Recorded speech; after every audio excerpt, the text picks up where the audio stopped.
नया साल के तोहफा छोड़ी दे दिल कई धोखा। नया साल के तोहफा नया साल के तोहफा छोड़ी दे दिल कई धोखा। देखते हो देखो ना मेरे दिल कई चौका। नया साल के तोहफा छोड़ी दे दिल कई धोखा। नया साल के तोहफा नया साल के तोहफा छोड़ी दे दिल कई धोखा। छोड़ी दे दिल कई धोखा। नया साल डीजे बिट्टू मलंगिया डीजे बिट्टू मलंगिया। नया साल के तोहफा छोड़ी दे दिल कई धोखा।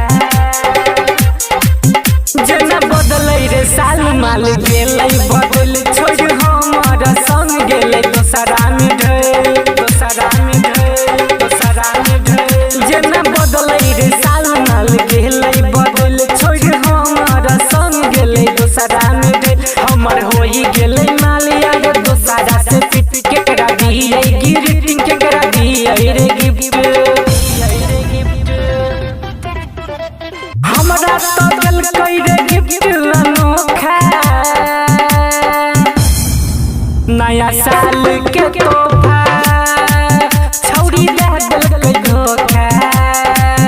नया साल के तोहफा नया साल के तोहफा छोड़ी दे दिल कई धोखा। छोड़ी दे दिल कई धोखा। नया साल डीजे बिट्टू मलंगिया डीजे बिट्टू मलंगिया। नया साल के तोहफा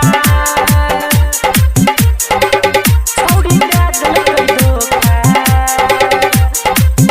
नया साल में माल पटा लेबै हम ओकरा लाने कहियो लेबै टेंशन लेबै टेंशन लेबै टेंशन।